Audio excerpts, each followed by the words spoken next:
प्यारे बच्चों नमस्कार। कक्षा 12वीं एनसीईआरटी गणित में आपका स्वागत है।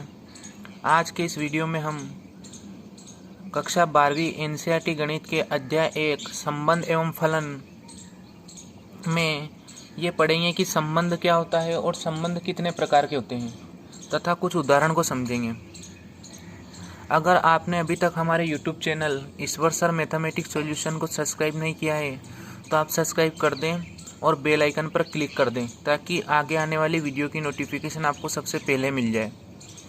तो संबंध को पढ़ने से पहले हमने कक्षा 11वीं में पढ़ा था कि दो समुच्चयों का कार्तीय गुणन कैसे करते हैं। जैसे आपके पास दो अरिक्त समुच्चय हैं। अरिक्त समुच्चय का मतलब वो समुच्चय खाली नहीं है, यानी उनमें कुछ न कुछ अवयव है। यानी एक है 1 2 और एक b बराबर दे रखा है आपको 3 4, है ना। अब इनका अगर हमें कार्तीय गुणा करना है तो कार्तीय गुणा कैसे करते हैं। कार्तीय गुणे को हम लिखते हैं a क्रॉस b। 1 2 का क्रॉस किसके साथ निकालना है, 3 4 के साथ। तो आपको क्या करना है, इस 1 के साथ 3 को लिखना है, 1 के साथ 4 को। ऐसे 2 के साथ 3 को, 2 के साथ किसको, 4 को। तो आ जाएगा 1 के साथ 3, 1 के साथ 4, फिर 2 के साथ 3, 2 के साथ 4।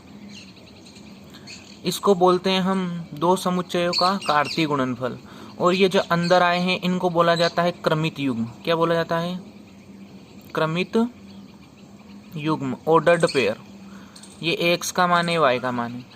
तो आपके समझ में आ गया होगा कि दो समुच्चयों का कार्तीय गुणनफल कैसे किया जाता है। फॉर एग्जाम्पल मान लीजिए आपके पास ये सेट है a बराबर ab और b बराबर है 1 2। इन दोनों का हमें a क्रॉस b निकालना है। तो a क्रॉस b कैसे आएगा, इसको इसके साथ लिख लेंगे। तो a 1 आ गया, है ना। a के साथ क्या आ जाएगा 2, b के साथ 1 आ गया, सेम b के साथ क्या आ जाएगा 2। ये आपके a क्रॉस b का मान हो गया। अब आपके जो संबंध होगा वो इस a क्रॉस b का सबसेट होगा, यानी उपसमुच्चय होगा। और उपसमुच्चय का चिन्ह होता है ये, इसको पढ़ेंगे हम उपसमुच्चय है।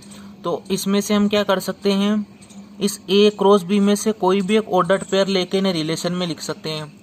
जैसे मान लो रिलेशन में मैंने लिख दिया a1 a2, तो ये एक रिलेशन बन गया। और ये रिलेशन किस में से बना है, मैंने a क्रॉस b में से। a क्रॉस b में से ये दो क्रमित युग्म ले लिए और इसमें लिख लिए, है ना। दो से ज़्यादा भी ले सकते हो, सब भी ले सकते हो आप। ये पूरा का पूरा रिलेशन में लिख सकते हो, कोई अकेला एक लिख सकते हो।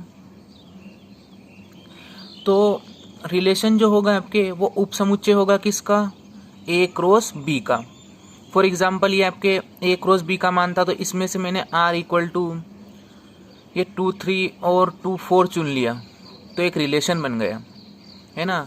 तो रिलेशन की डेफिनेशन क्या हो गई कि रिलेशन जो होता है वो सबसेट होता है किसका, समुच्चय, उपसमुच्चय होता है किसका, a क्रॉस b का। उपसमुच्चय भी हो सकता है या उसके बराबर भी हो सकता है। आप उस रिलेशन में इस पूरे को भी लिख सकते हो, यानी R में a क्रॉस b पूरा भी आ सकता है, a1 a2 b1 और b2, ये पूरा भी रिलेशन में आ सकता है। तो आपको रिलेशन की डेफिनेशन में क्या ध्यान रखनी है कि संबंध जो होता है वो a क्रॉस b का उपसमुच्चय होता है या इसके बराबर होता है। ये हमने कक्षा 11वीं में पढ़ लिया है। अब कक्षा 12वीं में आपके क्या हुआ है कि आपको इसमें दो दो समुच्चय दे रखे थे कि a भी है और b भी है। अब आपको मान लीजिए एक समुच्चय दे रखा है, a बराबर दे रखा है 1 2, b आपको नहीं दे रखा है। तो फिर रिलेशन कैसे बनेगा, हम अगर ओनली एक सेट दे रखा है तो फिर a क्रॉस a निकालेंगे। क्या निकालेंगे, तो a क्रॉस a के उपसमुच्चय को हम क्या बोलेंगे, संबंध बोलेंगे। a क्रॉस a कैसे निकलेगा, इसी का इसी में क्रॉस निकालना है। 1 2 का इंटू किस में करना है, 1 2 में। तो ये आएगा 1 1 1 2 2 1 2 2। और इसमें से आप कोई भी रिलेशन चुन सकते हो। आ गया 1 1 1 2 2 1, ये संबंध में आ गया। तो संबंध की एक और डेफिनेशन क्या हो जाएगी कि जो रिलेशन होगा वो सबसेट किसका होगा, a क्रॉस a का, या इसके बराबर भी हो सकता है। तो आप ऐसा भी कह सकते हो कि रिलेशन a क्रॉस b का सबसेट होता है। a क्रॉस b का कब होगा, जब दो समुच्चय दे रखे हो, एक समुच्चय a हो और एक और क्या हो, b हो। और जब अकेला समुच्चय दे रखा है ओनली a, तो रिलेशन किसका सबसेट होगा, a क्रॉस a का। दोनों ही डेफिनेशन सही है। अब इसकी डेफिनेशन देख लेते हैं हम कि डेफिनेशन में क्या है। यदि ए तथा बी दो अरिक्त समुच्चय, अरिक्त समुच्चय का मतलब मैंने अभी आपको बताया कि दोनों खाली नहीं, उनमें कुछ न कुछ एलिमेंट है ना, नॉन एम्प्टी सेट है, दो अरिक्त समुच्चय हो, तब ए क्रॉस बी के उपसमुच्चय आर को, ए क्रॉस बी का उपसमुच्चय आर को हम ए से बी में क्या कहते हैं, संबंध। अर्थात संबंध जो होगा वो उपसमुच्चय होगा या इसके बराबर होगा किसके, ए क्रॉस बी के। अथवा करके आपकी एक और डेफिनेशन लिख रखी है कि जब आपके पास एक ही सेट हो, यानी दो सेट नहीं हो, तो यदि ए एक अरिक्त समुच्चय है, यानी कोई नॉन एम्प्टी सेट है जिसमें कोई ना कोई एलिमेंट है, तो ए क्रॉस ए के उपसमुच्चय आर को हम ए से ए में, ए से बी में नहीं, ए से ए में क्या कहते हैं, संबंध कहते हैं। अर्थात जो आपका संबंध होगा वो ए क्रॉस ए का उपसमुच्चय होगा या इसके बराबर भी हो सकता है। तो आई होप आपको ये रिलेशन क्या होता है समझ में आ गया होगा।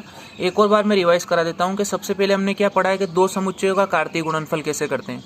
ए क्रॉस बी निकालने के बाद उस ए क्रॉस बी में से कोई भी क्रमित युग्म चुन के ना आपने अगर रिलेशन में लिख लिए तो वो एक रिलेशन बन जाएगा, है ना। और रिलेशन जो होगा यानी संबंध जो होगा वो ए क्रॉस बी का उपसमुच्चय होगा। और अकेला एक सेट दे रखा है यानी बी नहीं, आपके पास ए है, तो फिर किसका उपसमुच्चय होगा, ए क्रॉस ए का। तो दोनों डेफिनेशन अपनी जगह सही है। अब हम ये देखते हैं संबंधों के प्रकार के, संबंध कितने टाइप के होते हैं। तो सबसे पहला संबंध आता है रिक्त संबंध, जिसको बोला जाता है एम्प्टी रिलेशन। समुच्चय ए पर परिभाषित संबंध, किसी एक समुच्चय ए पर परिभाषित संबंध आर रिक्त कहलाता है यदि ए का कोई भी अवयव ए के किसी भी अवयव से संबंधित न हो। अर्थात आर बराबर ये बिल्कुल खाली छोड़ रखा है, यानी इसमें कोई भी क्रमित युग्म ना हो, और जब क्रमित युग्म नहीं होगा तो रिक्त संबंध को हम दर्शाएंगे फाई से। अब आप एग्जाम्पल के माध्यम से समझेंगे कि क्या कहना चाहता है। ये उदाहरण नंबर 1 लिखा है, एक समुच्चय दे रखा है आपको ए बराबर 1 2 3 4 और रिलेशन दे रखा है समुच्चय निर्माण रूप में, है ना, कि ए बी इस प्रकार रहेंगे कि ए माइनस बी आप करो तो कितना आना चाहिए, 10। अब इस समुच्चय में ए और बी के मान, ए का मान भी इसी में से लेना है, बी का मान भी इसी में से लेना है, इस ए वाले में से। और आप ये बताओ कि ए माइनस बी करेंगे तो 10 आ जाएगा। मैं 1 माइनस 2 करता हूँ तो मुझे -1 मिलेगा। ऐसे में 2 माइनस 3 भी कर देता हूँ तो भी मुझे -1 मिलेगा। ऐसे में 1 माइनस 4 करता हूँ तो मुझे -3 मिलेगा। मतलब मैं इसमें से कोई से भी 2 नंबर ले लूँ और उन्हें एक दूसरे में से घटाऊँ तो मुझे 10 नहीं मिलेगा। यानी इस रिलेशन में कोई भी ऑर्डर्ड पेयर नहीं आ रहा है, कोई भी ऑर्डर्ड पेयर नहीं आ रहा है, कोई भी क्रमित युग्म हम इसमें नहीं लिख सकते हैं, ये बिल्कुल खाली है। और जब ये रिलेशन खाली है इसका मतलब हम इसको क्या लिख देंगे कि रिलेशन रिक्त समुच्चय है। एक और एग्जाम्पल के माध्यम से समझते हैं हम। आपको 2 सेट दे रखे हैं इस बार, माना ए बराबर 1 3 तथा बी बराबर 5 9 तथा संबंध दे रखा है आर बराबर ए बी इस प्रकार है। मतलब इसमें जो क्रमित युग्म आएंगे वो इस प्रकार होंगे कि ए किसका अवयव होना चाहिए, ए का, मतलब पहला जो अवयव लोगे वो पहले सेट से होगा, तथा बी किसका अवयव होना चाहिए, बी का, इस बड़े सेट का, पीछे वाले का, है ना। और ए माइनस बी कौन सी संख्या होनी चाहिए, विषम संख्या। तो ए का मान इसमें से लेना है। मान लीजिए हमने ए का मान 1 ले लिया और बी का मान 5 ले लिया। अब ए माइनस बी अगर अपन करते हैं तो 1 माइनस 5, ये क्या आएगा, -4। ये सम है कि विषम है, ये तो सम संख्या आ रही है। ऐसे ऐसे ए का मान हम 3 लेते हैं और बी का मान क्या लेते हैं, 9। ए का मान 3 लिया, बी का मान 9 लिया और इनको माइनस किया तो क्या आया, -6। ये सम है कि विषम है, ये भी सम है। तो आपको ऐसा कोई क्रमित युग्म मिला जिसको एक दूसरे में से घटाने पर कोई विषम संख्या आ गई। अगर एक भी क्रमित युग्म इसमें आ जाता तो रिक्त संबंध नहीं रहता। तो इसलिए ये जो रिलेशन है ये ए से बी में कौन सा संबंध है, एक रिक्त संबंध है, एम्प्टी रिलेशन है। तो रिक्त संबंध क्या होता है आपके समझ में आ गया होगा। ये 2 उदाहरण के माध्यम से मैंने आपको समझा दिया कि जिसमें कोई भी क्रमित युग्म नहीं आ सके। अब आता है सार्वत्रिक संबंध, जिसको बोलेंगे हम यूनिवर्सल रिलेशन। ये क्या होता है, समुच्चय ए पर परिभाषित संबंध आर, किसी भी एक समुच्चय पर परिभाषित संबंध आर सार्वत्रिक संबंध कहलाता है यदि ए का प्रत्येक अवयव ए के सभी अवयवों से संबंधित हो, यानी सब में रिलेशन हो। अर्थात आर किसके बराबर हो, ए क्रॉस ए के, यानी जो रिलेशन हो वो किसके बराबर हो, उसके कार्तीय गुणनफल के। या फिर ऐसा भी कह सकते हो आर किसके बराबर हो, ए क्रॉस बी के। अगर 2 सेट है तो ए क्रॉस बी के और 1 सेट है तो ए क्रॉस ए के। इसको अच्छे समझते हैं हम ये क्या कहना चाहता है। तो इसका एग्जाम्पल देखते हैं हम सार्वत्रिक संबंध का। जैसे मान लीजिए आपको ए बराबर एक सेट दे रखा है 1 2 तथा एक रिलेशन दे रखा है 1 1 1 2 2 1 2 2। अब आप ए क्रॉस ए ज्ञात करते हैं। क्या ज्ञात करते हैं? ए क्रॉस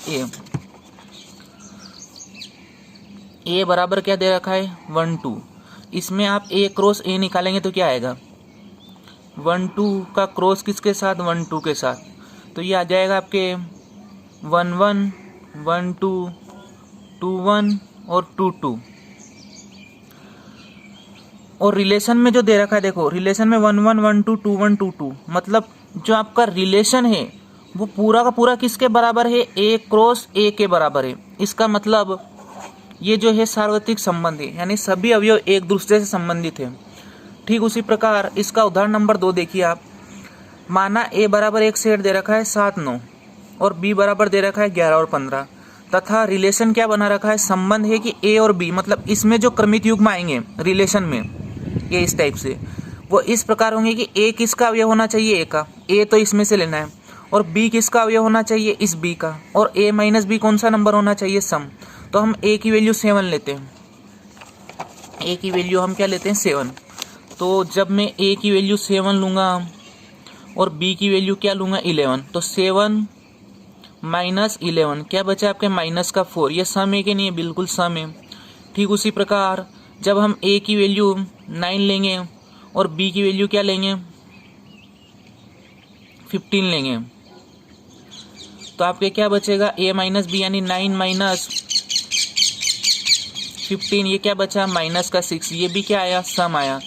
ऐसे आप ए की वैल्यू 9 ले लो और बी की वैल्यू क्या ले लो? 11। मान लो ए की वैल्यू आपने 9 ले ली और बी की 11 ले ली, तो 9 माइनस 11 है कितना आ गया? माइनस का 2।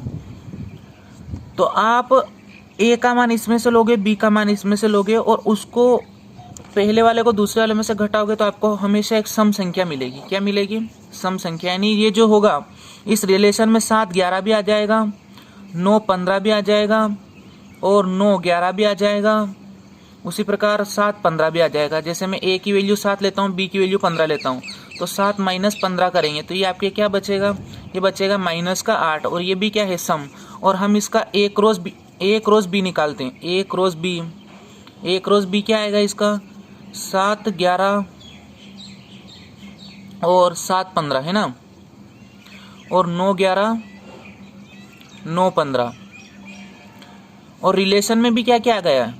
रिलेशन में भी क्या आ गया? 7 11 बिल्कुल रिलेशन में है कि नहीं? फिर आपका 9 15 भी किस में है? रिलेशन में है। फिर 9 11 भी आपका रिलेशन में है और 7 15 भी आपका रिलेशन में है। तो ये आर जो है ये किसके बराबर आ गया? ए क्रॉस बी के। और जब रिलेशन पूरा पूरा ए क्रॉस बी के बराबर आ जाएगा तो उस संबंध को हम बोलते हैं सार्वत्रिक संबंध। कौन सा संबंध? सार्वत्रिक संबंध। एक और उदाहरण दे रखा है, उदाहरण नंबर 3। माना ए बराबर 1 9 एक समुच्चय और बी बराबर दे रखा है 5 13 तथा संबंध दे रखा है आर बराबर ए बी इस प्रकार है कि ए का अवयव इससे होना चाहिए और बी का अवयव इससे होना चाहिए तथा ए माइनस बी करो आप तो 4 से विभाजित हो। यहाँ से 1 लीजिए, यहाँ से 5 लीजिए। ये 1 लिया हमने, ये 5 लिया, क्या बचा? -4। ये 4 से विभाजित होता है कि नहीं होता है? बिल्कुल होता है। तो 1 5 भी किस में आ गया? रिलेशन में। 1 5 भी आ गया रिलेशन में। ठीक उसी प्रकार आप ए की वैल्यू 9 ले लीजिए, बी की वैल्यू कितने ले लीजिए? 13। तो ये क्या आएगा आपके? माइनस का 4। ये माइनस का 4 फिर इससे विभाजित होगा 4 से, तो यहाँ 9 13 भी आ गया। ठीक उसी प्रकार आप 1 के साथ 13 ले लीजिए, 1 और 13, तो 1 माइनस 13 करेंगे तो क्या आएगा? माइनस का 12। और ये भी किससे विभाजित है? 4 से, है ना। और 9 5 भी आप लेके देखोगे, इसमें 1 13 भी आ गया, और 9 5 भी लेके देखोगे तो भी 4 आएगा आपका, और वो किससे विभाजित है? 4 से। तो इसका ए क्रॉस बी किसके इक्वल आएगा? रिलेशन के। मतलब आर किसके बराबर होगा? इसमें आर बराबर होगा ए क्रॉस बी के, और जब आर ए क्रॉस बी के बराबर है मतलब ये सार्वत्रिक संबंध है। तो आई होप आपको सार्वत्रिक संबंध क्या होता है समझ में आ गया होगा बहुत अच्छे से। अब हम देखते हैं इकाई संबंध। इकाई संबंध को हम बोलते हैं आइडेंटिटी रिलेशन। समुच्चय ए पर परिभाषित संबंध आर इकाई संबंध कहलाता है यदि आर बराबर ए बी, मतलब उसमें जो क्रमित युग्म इस प्रकार आए कि ए बी किसके अवयव हो, उसी सेट के, तथा ए किसके बराबर हो, बी के। इसको अच्छे से समझते हैं हम। देखिए एग्जाम्पल यही है। मान लीजिए आपके पास एक समुच्चय 1 2 3 तथा संबंध दे रखा है। R1 को देखते हैं कि इकाई है कि नहीं है। इसमें A बराबर होना चाहिए B के, मतलब ए बी इस प्रकार हो कि A किसके बराबर हो, B के। तो जितने भी समुच्चय में अवयव है अगर उनके डबल एड्स इसमें है, यानी 1 है तो 1 1 होना चाहिए, 2 है तो 2 2 होना चाहिए, 3 है तो 3 3 होना चाहिए, तो वो इकाई संबंध होगा। ऐसे मान लीजिए इस समुच्चय में 4 भी होता तो इसमें 4 4 भी होना था, तो ये इकाई संबंध है कि नहीं, ये बिल्कुल इकाई संबंध है, ये इकाई संबंध है, इकाई संबंध है। एक रिलेशन बना के दे रखा था, है ना।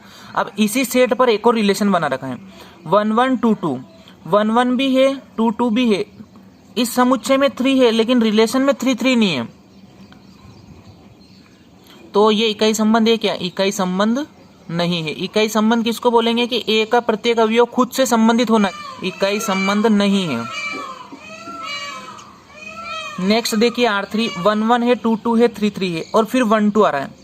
इकाई संबंध की शर्त है कि ए का प्रत्येक अवयव खुद से ही रिलेटेड होना चाहिए, किसी दूसरे से नहीं। जैसे 1 2 ये नहीं आना चाहिए, 1 1 2 2 3 3 एक्स्ट्रा कुछ भी नहीं चलेगा। मान लीजिए 4 भी होता, मान लीजिए आपका जो सेट होता उसमें ऐसा होता ए बराबर 1 2 3 4 और रिलेशन आपके ऐसा होता कि 1 1 2 2 3 3, तो फिर इसमें 4 है तो इसमें 4 4 भी होना चाहिए, तब इसको इकाई बोलेंगे। अगर 4 4 भी नहीं होगा तो ये इकाई संबंध नहीं होगा। और ये सब होने के बाद मान लो किसी इस अवयव का इस अवयव के साथ रिलेशन जैसे 1 के साथ 3 का है, तो फिर ये इकाई संबंध नहीं होगा। इकाई संबंध में एक्स्ट्रा कुछ भी नहीं चलेगा, ओनली जो है उसके डबल इसमें होने चाहिए, उसके अलावा नहीं चलेंगे। तो ये किस में चलेंगे एक्स्ट्रा, ये चलेंगे स्वतुल्य संबंध में।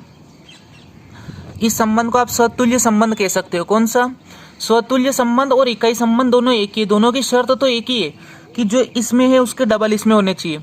लेकिन अगर कुछ एक्स्ट्रा भी आ गया डबल होने के बाद, जैसे 1 का रिलेशन 2 के साथ, तो फिर वो इकाई नहीं होगा, उसको आप स्वतुल्य कह सकते हो। स्वतुल्य भी अच्छे से समझेंगे हम तो आपके इकाई संबंध अच्छे से समझ में आ गया होगा कि जितने भी समुच्चय में अवयव है उसके डबल किस में होने चाहिए, उस रिलेशन में होने चाहिए, उसके डबल एड्स। जैसे ए बराबर एक समुच्चय दे रखा है ए और बी, अब आपके रिलेशन में क्या होना चाहिए, रिलेशन में आपका ए होना चाहिए और बी होना चाहिए।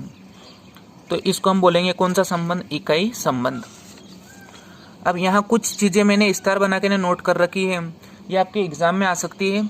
इकाई संबंध में किसी समुच्चय ए का प्रत्येक अवयव केवल देखिए केवल स्वयं से ही संबंधित रहता है। और एक लिखा है रिक्त संबंध एवं सार्वत्रिक संबंध को तुच्छ संबंध भी कहते हैं। तुच्छ का मतलब होता है नगण्य। ये दो चीजें आपको ध्यान रखनी है ना, आपके एग्जाम में आ सकती है ऑब्जेक्टिव में। अब नेक्स्ट रिलेशन है स्वतुल्य संबंध। तो आपके जो क्वेश्चन आते हैं वो स्वतुल्य संबंध, सम्मित संबंध और संक्रामक संबंध से आते हैं। ये अभी तक हमारे ऑब्जेक्टिव टाइप थे सब। यहाँ से जो रिलेशन है वो एग्जाम में पूछे जाते हैं, तो इनको हम बहुत अच्छे से समझेंगे। सबसे पहला नंबर आता है किसका, स्वतुल्य संबंध का, जिसको बोला जाता है रिफ्लेक्सिव रिलेशन। समुच्चय ए पर परिभाषित संबंध आर स्वतुल्य कहलाता है यदि, स्वतुल्य कब कहलाएगा, जब ए सारे के सारे डबल एड्स, मतलब इसी के जैसे सारे के सारे ए किसके अवयव हो, आर के, जिसमें सभी ए किसके अवयव हैं, ए के। इसको मैं अच्छे समझाता हूँ आपको। जैसे यहाँ लिखा है, माना एक समुच्चय ए बराबर 1 2 3 4 तथा संबंध है। अगर इसमें एक है तो रिलेशन में 1 1 भी होना चाहिए, यहाँ 2 है तो यहाँ 2 2 होना चाहिए, यहाँ 3 है तो 3 3 होना चाहिए, 4 है तो क्या होना चाहिए, 4 4। मतलब जितने हैं उसके डबल तो होने ही होने, उसके अलावा कुछ एक्स्ट्रा है तो चलेगा। जैसे 1 2 आ गया, तो इस संबंध को हम कौन सा बोलेंगे, स्वतुल्य संबंध। अच्छा, आप इसको इकाई संबंध बोलोगे। ये इकाई संबंध है क्या, इकाई संबंध नहीं है। इकाई संबंध की क्या शर्त है कि जितने समुच्चय में है उतने ही रिलेशन में डबल होने चाहिए, उसके अलावा एक्स्ट्रा नहीं चलेगा। तो स्वतुल्य में क्या होता है, जो है उनके डबल तो है ही सही, उसके अलावा एक्स्ट्रा आ गया तो भी चलेगा। तो दोनों में हल्का सा डिफरेंस है, आपके समझ में आ गया होगा। और एग्जाम्पल देखते हैं हम इसके, एक और उदाहरण के माध्यम से हम समझते हैं कि जैसे एक समुच्चय दे रखा है ए बराबर 1 2 3 और संबंध में आपको दे रखा है आर बराबर 1 1 और 2 2, और ये स्वतुल्य संबंध नहीं है। क्यों नहीं है? क्योंकि इसमें 3 भी है और इसमें 3 नहीं है। जितने भी अवयव है उसके डबल एड्स होने चाहिए, तभी वो स्वतुल्य संबंध होगा। सेम शर्त इकाई संबंध में भी थी, पर इकाई संबंध में एक्स्ट्रा नहीं चल रहा था, और इसमें कुछ जैसे यहाँ 3 भी आ गया, उसके अलावा 2 3 भी है तो भी चलेगा, लेकिन जो है उसके डबल तो होने ही चाहिए। अब देखते हैं हम, नया रिलेशन है आपके सममित संबंध, जिसको बोलेंगे हम सिमेट्रिक रिलेशन। समुच्चय ए पर परिभाषित संबंध आर सममित संबंध कहलाता है। यदि सममित कब बोलेंगे? जब ए बी किस में हो, रिलेशन में, तो उसका उल्टा बी ए बी किस में होना चाहिए, उसी संबंध में होना चाहिए। देखिए यहाँ पर आपको एक समुच्चय दे रखा है ए बराबर 1 2 3 4 तथा संबंध दे रखा है। इसी समुच्चय पे 3 4 संबंध बनाकर मैंने बना रखे हैं। एग्जाम्पल, R1 बराबर 1 2 2 1 3 4 4 3। अब बताइए ये जो संबंध है स्वतुल्य है क्या? ये स्वतुल्य तो नहीं है। स्वतुल्य में मैंने आपको क्या बताया कि यहाँ 1 है तो यहाँ 1 1 भी होना चाहिए, 2 है तो 2 2 2 3 3 4 4 ये सब होने चाहिए। तो स्वतुल्य तो नहीं है और इकाई भी नहीं है। अब ये सममित की शर्त है कि ए बी होना चाहिए तो बी होना चाहिए, जो है उसका उल्टा। देखो 1 2 है तो 2 1 है क्या? इसमें 1 2 है तो 2 1 भी है, और 3 4 है तो 4 3 भी है। इसका मतलब ये जो संबंध है, कौन सा संबंध है? एक सममित संबंध है, एक सममित संबंध है। फिर इसका दूसरा एग्जाम्पल देखिए आप, इसमें है 2 3 तो 3 2, 2 3 है तो उसका उल्टा क्या है? 3 2, लेकिन 2 4 है, 2 4 का उल्टा 4 2 इस रिलेशन में नहीं है, है ना? तो जब इसमें 4 2 नहीं है, यानी ये जो संबंध है ये आपका सममित संबंध नहीं है। R3 वाला देखिए, इसमें 1 1 है, 2 2 है, 4 4 है। अब 1 1 का उल्टा 1 1 इसी में होता, लिखने की जरूरत नहीं पड़ती आपको। जैसे 1 1 है तो इस 1 1 का उल्टा इसी रिलेशन में 1 1, ऐसे 2 2 का उल्टा इसी में है 2 2, 4 4 का उल्टा इसी में 4 4। तो ये जो संबंध है ये आपके सममित संबंध है। 4 4 का उल्टा 4 4 है इसमें, वो लिख नहीं रखा है डबल, है ना, लिखते नहीं उसको डबल। तो आप ये बताइए कि ये जो R3 ये स्वतुल्य है क्या? ये स्वतुल्य नहीं है, क्योंकि आपका जो समुच्चय है उसमें 1 2 3 4 अवयव हैं और इसमें 3 ही अवयव के डबल दे रखे हैं, बस 1 1 है, 2 2 है, 4 4 है, 3 3 नहीं है, इसलिए स्वतुल्य नहीं है। और सममित तो क्यों है? क्योंकि ए बी है तो उसका उल्टा बी ए है, यानी 1 1 का उल्टा 1 1 इसी में है। R4 देखिए आप, इस रिलेशन में दे रखा है 1 2 3 4। देखिए 1 2 है तो 2 1 है क्या? जब 1 2 है ना 2 1 नहीं है, इसका मतलब ये जो संबंध है ये आपके सममित संबंध नहीं है। इसी प्रकार 3 4 है तो 4 3 है क्या? 3 4 है और 4 3 भी नहीं है, इसका मतलब ये सममित संबंध नहीं है। तो सममित संबंध तो बहुत इजी है, जो भी क्रमित युग्म है उसका उल्टा ऑर्डर्ड पेयर उसी में होना चाहिए ना, उसका उल्टा जोड़ा। जैसे 3 4 है तो 4 3 होना चाहिए। नेक्स्ट हम देखते हैं संक्रामक संबंध। संक्रामक संबंध को थोड़ा अच्छे से समझना है आपको। समुच्चय ए पर परिभाषित संबंध आर संक्रामक कहलाता है। यदि कब कहलाएगा संक्रामक? जब ए बी किसका अवयव हो? आर का। ए बी अवयव हो आर का तथा बी सी किसका अवयव हो? आर का। तो ए सी भी किसका अवयव होना चाहिए? आर का। यानी ए बी मिले और फिर बी से स्टार्ट होने वाला कोई ऑर्डर्ड पेयर मिले। जैसे फॉर एग्जाम्पल, जैसे किसी रिलेशन में एक रिलेशन दे रखा है आपको, एक समुच्चय है ए बराबर 1 2 3 4, है ना, और संबंध दे रखा है, इस पर संबंध परिभाषित कर रखा है 1 2 2 3 और 1 3। तो ये आपके ए हो गया, बी हो गया, ये बी हो गया और ये क्या हो गया? सी। कैसे? ए बी और फिर बी से स्टार्ट होने वाला ये बी सी। तो इसकी कंडीशन क्या कहती है कि फिर ए सी बी सी में होना चाहिए। तो ए सी ये ए सी बी सी में है, 1 3 भी इसी में है। मतलब ये जो संबंध है, कौन सा संबंध है? संक्रामक संबंध है। मैं क्या कह रहा हूँ कि जब ए बी मिल जाए, बी सी मिल जाए, ए बी मिल जाए और बी सी मिल जाए, तो ए सी भी किस में होना चाहिए? उसी संबंध में होना चाहिए। तब हम उसको कौन सा संबंध बोलेंगे? संक्रामक संबंध। और आप एग्जाम्पल देख लीजिए। अच्छा, आर बराबर आपको बोला है, इसी पे एक रिलेशन और बना देते हैं कि 1 2 है और 3 4 है और 2 1 है, 1 1 है। अब देखिए आप इसमें 3 4 4 से स्टार्ट होने वाला तो कोई है ही नहीं, मतलब इसको देखने की तो जरूरत है ही नहीं आपको। संक्रामक संबंध कब नहीं होगा? जब ए बी मिल जाए, बी सी मिल जाए ना, ए सी नहीं मिले तब। अब इसमें ए बी मिल रहा है और बी सी मिल ही नहीं रहा है, तो इसको देखने की जरूरत नहीं। ए बी है, देखिए ए बी, और बी सी है, मतलब ए बी है बी सी है, तो फिर ए सी होना चाहिए, यानी 1 1। तो 1 1 इसमें है क्या? बिल्कुल 1 1 इसमें है। इसका मतलब ये संबंध कौन सा संबंध है? संक्रामक संबंध। अच्छा, आर बराबर आपको दे रखा है ओनली 1 2 और 3 4। ये संबंध संक्रामक संबंध है क्या? तो ये संबंध बिल्कुल संक्रामक संबंध है, संक्रामक है ये। क्यों है? अब इसमें कंफ्यूज हो जाओगे आप। मेन इसकी कंडीशन ये होती है कि ए बी मिल जाए और बी सी मिल जाए, तब ए सी देखना है। अब देखिए ए बी, और यहाँ बी से स्टार्ट होने वाला कोई भी ऑर्डर्ड पेयर नहीं है। ए बी तो है आपके पास, लेकिन यहाँ बी से स्टार्ट होने वाला, यहाँ 1 2 है, तो यहाँ 2 से स्टार्ट होने वाला अगर 2 4 होता तो फिर हम 1 4 देखते, पर यहाँ 2 से स्टार्ट होने वाला है ही नहीं। तो जब बी सी है ही नहीं तो हम ए सी देखेंगे ही नहीं, वो ए से ही संक्रामक होगा। संक्रामक कब नहीं होगा? ओनली और ओनली एक कंडीशन है कि जब ए बी मिल जाए, बी सी भी मिल जाए, तो ए सी नहीं मिले। मान लो इसी रिलेशन में ऐसा होता कि 1 2 है और 2 4 है, अब इसमें ए बी भी मिल गया, बी सी भी मिल गया, तो ए सी 1 4 इसमें होना था और 1 4 इसमें नहीं है। इसका मतलब ये जो संबंध है ये आपके संक्रामक संबंध नहीं है।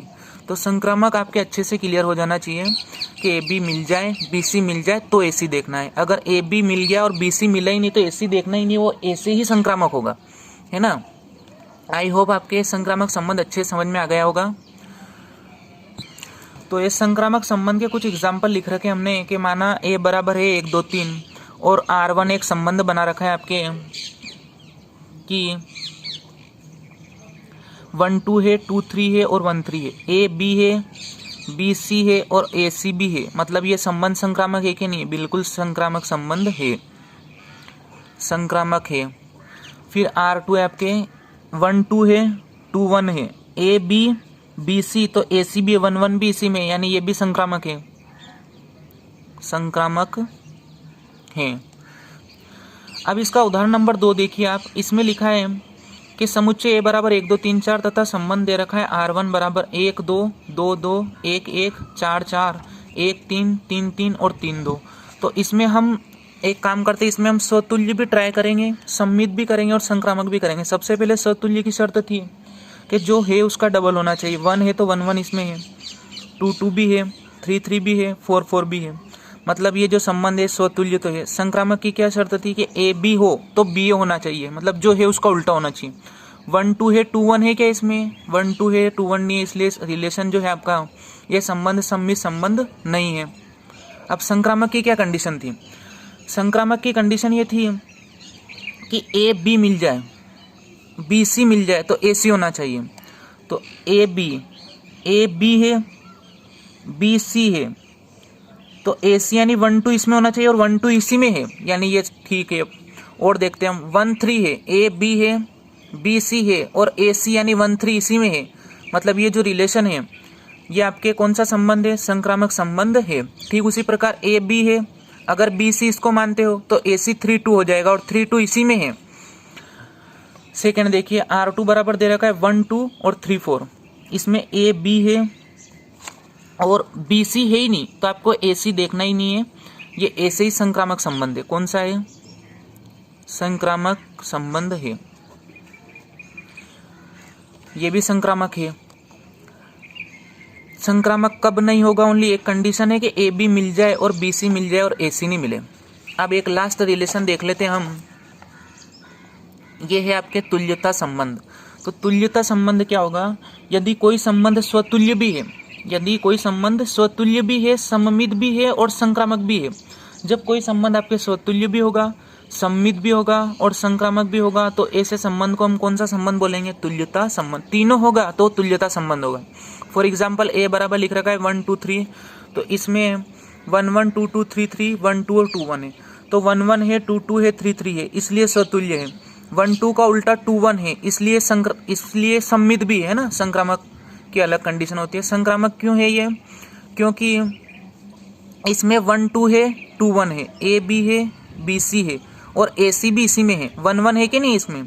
इसका मतलब ये संबंध स्वतुल्य भी है, सममित भी है और संक्रामक भी है। तो ये कौन सा संबंध है? तुल्यता संबंध। और आपके जो एक्सरसाइज 1.1 में क्वेश्चन आएंगे उसमें आपको सिद्ध करना होगा कि संबंध तुल्यता है कि नहीं है। तो कैसे सिद्ध करेंगे? पहले हम उसको स्वतुल्य सिद्ध करेंगे, फिर सम्मित सिद्ध करेंगे और फिर क्या सिद्ध करेंगे? संक्रामक। एक और बार मैं आपको इन सब का रिवाइज करवा देता हूँ बहुत अच्छे से कि हमने क्या क्या पढ़ा है। तो सबसे पहले हमने देखी थी संबंध की डेफिनेशन। संबंध क्या होता है? ए क्रॉस बी का उपसमुच्चय, और अगर एक सेट होगा तो ए क्रॉस ए का उपसमुच्चय होगा, है ना। और रिक्त संबंध क्या होगा? ऐसा संबंध जिसका कोई भी अवयव एक दूसरे से संबंधित नहीं हो, यानी उसमें कोई भी क्रमित युग्म नहीं आए, यानी वो खाली हो, तो उस संबंध को हम कौन सा संबंध बोलते हैं? रिक्त संबंध। सार्वत्रिक संबंध किसको बोलते हैं? समुच्चय ए पर परिभाषित संबंध आर सार्वत्रिक संबंध कहलाता है यदि ए का प्रत्येक अवयव ए के सभी अवयव से संबंधित हो, यानी जो रिलेशन हो वो ए क्रॉस ए के बराबर आ जाए या ए क्रॉस बी के बराबर आ जाए, तो उसको हम कौन सा संबंध बोलेंगे? सार्वत्रिक संबंध। फिर आपके था इकाई संबंध। इकाई संबंध में क्या था कि जैसे इस सेट में जितने भी अवयव है उसके डबल रिलेशन में होने चाहिए, उसके अलावा एक्स्ट्रा नहीं चलता इकाई में। जैसे 1 1 है, 2 2 है, 3 3 है और यहाँ 1 2 भी लिख देते अपन, तो फिर ये इकाई नहीं होता है, स्वतुल्य होता है ना। फिर आपका था स्वतुल्य संबंध। स्वतुल्य संबंध के भी मैंने आपको इकाई संबंध में बता ही दिया कि जो है उसके डबल होने चाहिए और एक्स्ट्रा हो तो भी चलेंगे। अब आपका था सम्मित संबंध। सम्मित संबंध की शर्त क्या थी कि समुच्चय ए पर परिभाषित संबंध आर सम्मित कहलाता है यदि ए बी है तो बी होना चाहिए, जो है उसका उल्टा होना चाहिए। फॉर एग्जाम्पल ये एक सेट दे रखा है और इस पे एक रिलेशन बना रखा है कि 1 2 तो 2 1 इसमें है, ऐसे 3 4 है तो 4 3 है। इसका मतलब संबंध कौन सा संबंध है? ये आपका सम्मित संबंध है। ये आपका सम्मित संबंध एक ही नहीं, 1 2 है और 3 4 है। 1 2 है तो 2 1 नहीं है, 3 4 है तो 4 3 नहीं है, इसलिए सम्मित नहीं है। ये आपका सम्मित संबंध नहीं है। ये सम्मित है, ये बिल्कुल सम्मित है। कैसे है? क्योंकि 1 1 का उल्टा 1 1 इसमें है, 2 2 का उल्टा 2 2 इसमें है, 4 4 का उल्टा 4 4 इसी में है। ये 2 3 है तो 3 2 है, 2 4 है तो 4 2 है क्या? 4 2 इसमें नहीं है, इसलिए सम्मित नहीं है। जो है उसका उल्टा होगा तब सम्मित होगा। संक्रामक की कंडीशन आपको बताई थी मैंने कि समुच्चय ए पर परिभाषित संबंध आर संक्रामक कहलाता है यदि ए बी अवयव हो आर का और बी सी भी किसका अवयव हो? आर का। ए बी मिल जाए और बी सी मिल जाए तो ए सी भी किस में होना चाहिए? आर में। फॉर एग्जाम्पल ये 1 2 3 एक सेट लिखा है और इस पर एक रिलेशन बना रखा है 1 2 2 3 और 1 3, तो ए बी है और ये बी से स्टार्ट होने वाला है बी सी यानी 2 3, तो ए सी यानी 1 3 भी इसी में होना चाहिए। इसका मतलब ये संक्रामक संबंध है। और ए बी मिल गया, बी सी मिल गया और ए सी नहीं मिला तो संक्रामक नहीं होगा। एक ही कंडीशन है संक्रामक नहीं होने की, ए बी मिल जाए, बी सी मिल जाए और ए सी नहीं मिले। फिर आपका लास्ट मैंने आपको बताया तुल्यता संबंध। तुल्यता संबंध क्या होगा? जब संबंध स्वतुल्य भी होगा, सम्मित भी होगा और संक्रामक भी होगा तो उसको हम तुल्यता संबंध बोलेंगे। और ये आपको एग्जाम्पल बताया मैंने। अब अपने 12वीं गणित एनसीईआरटी का एक एग्जाम्पल सोल्व करते हैं कि हमें किस टाइप से क्वेश्चन को सोल्व करना है। उदाहरण नंबर 4 है आपका ये। इसमें लिखा है कि सिद्ध कीजिए कि समुच्चय ए बराबर 1 2 3, एक समुच्चय दे रखा है 1 2 3 में संबंध 1 1 2 2 3 3 1 2 और 2 3 द्वारा प्रदत्त संबंध स्वतुल्य है परंतु न तो सम्मित है और न ही क्या है? संक्रामक है। तो सबसे पहले हमने क्या किया? जो दिया है वो लिख लिया, समुच्चय भी दे रखा है वो भी लिख लिया और ये संबंध भी दे रखा है ये लिख लिया। अब आपको इसका आंसर कैसे देना है ये देखते हैं अपन।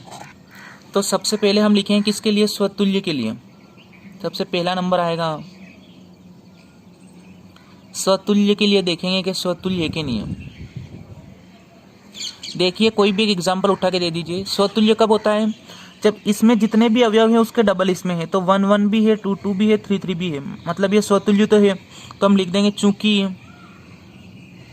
1 1 2 2 3 3 बिलोंग्स टू आर, मतलब किसके अवयव हैं? आर के, इसलिए आर स्वतुल्य संबंध है। अगर मान लीजिए इसमें आपका ये 3 3 नहीं होता, यहाँ 3 3 नहीं होता, तो फिर हम क्या लिख देते? क्योंकि 3 3 किससे बिलोंग नहीं करता है? आर से। अवयव लिख के ना काट देंगे तो वो अवयव नहीं होगा, है ना। तो 3 3 किससे बिलोंग नहीं करता है? आर से, इसलिए कौन सा संबंध नहीं होगा? स्वतुल्य संबंध नहीं होगा। अभी तो सब संबंधित है। दूसरा देखिए आप, दूसरा हमको चेक करना है इसमें सम्मित।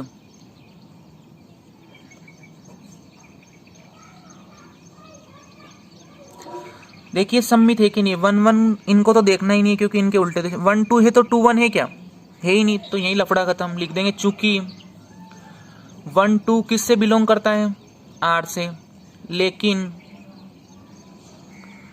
2 1 किससे बिलोंग नहीं करता है, आर से, मतलब ये इसमें नहीं है, तो इसलिए आर सम्मित संबंध नहीं है, आर सम्मित संबंध नहीं है। अब संक्रामक देखते हैं हम, लिखेंगे संक्रामक के लिए, संक्रामक संबंध के लिए, है ना।